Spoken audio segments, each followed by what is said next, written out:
Greater Hyderabad municipal corporation అక్రమ నిర్మాణాలపై మరింత కఠినంగా వ్యవహరించబోతోంది. భవిష్యత్తులో అనుమతులు లేని నిర్మాణాలపై తక్షణమే చర్యలు తీసుకుంటారు. టౌన్ ప్లానింగ్ విభాగం ఆధ్వర్యంలో ఇప్పటికే సరికొత్త మార్గదర్శకాలు అమల్లోకి వచ్చాయి. హైకోర్టు తాజా ఆదేశాల నేపథ్యంలో అనుమతి లేని భవనాల నిర్మాణాలను ముందుగానే అడ్డుకోవాలని జీహెచ్ఎంసీ నిర్ణయించింది. దీనిలో భాగంగా సంబంధిత భవనాన్ని సీజ్ చేయడం ప్రారంభమవుతుంది. సీజ్ సమయంలో భవనాన్ని ఎరుపు రంగు రిబ్బన్తో చుట్టి గేటుకు తాళం వేసి తలుపు లేని చోట కర్రలు చెక్కలతో మూసి అధికారుల సంతకం సీల్ వేస్తారు.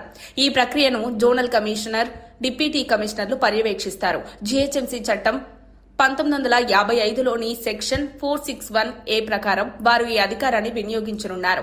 సీజ్ చేసిన భవనాన్ని తిరిగి తెరిచే అధికారం మాత్రం పరిమిత వ్యక్తులకు మాత్రమే ఉంటుంది. నిబంధనలు ఉల్లంఘించినట్టు తేలితే ముందుగా యజమానికి 15 రోజుల గడువుతో షోకాజ్ నోటీసు జారీ చేస్తారు. దీనిలో అక్రమంగా నిర్మించిన భాగాలను ఎందుకు తొలగించకూడదో సమాధానం ఇవ్వాలని కోరుతారు. నోటీసును అందించిన తర్వాత కూడా పనులు కొనసాగితే తక్షణమే సీజ్ చేస్తారు. భవనం సీజ్ అయిన తర్వాత ఆ నివేదికను సంబంధిత విద్యుత్ జలమండలి అధికారులకు పంపి విద్యుత్ తాగునీటి సరఫరాను నిలిపివేయాలని అధికారుల నుండి ఉత్తర్వులు జారీ అవుతాయి. పూర్తిగా నివేదికలు, ఫోటోలు, వీడియోలు ఆధారంగా కమిషనర్కు నివేదిక పంపిస్తారు.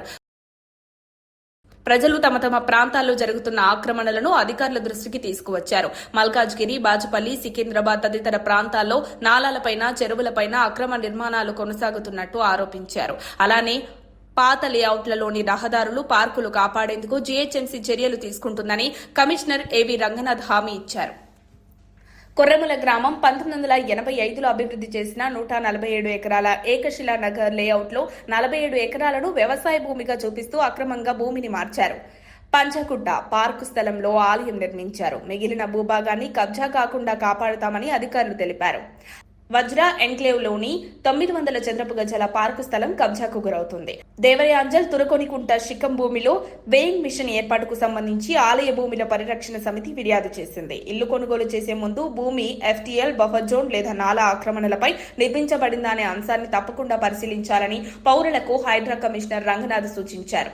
అనధికారిక నిర్మాణాలు కొనుగోలు చేస్తే తర్వాత సమస్యల్లో పడే అవకాశం ఎక్కువగా ఉంటుందని హెచ్చరించారు. మరిన్ని అప్డేట్స్ కోసం మా కాయ్ టీవీని సబ్స్క్రైబ్ చేసుకోండి. మా వీడియో కనుక మీకు నచ్చినట్లయితే లైక్ చేయండి, షేర్ చేయండి. మీ విలువైన అభిప్రాయాలను కామెంట్ బాక్స్లో తెలియజేయండి.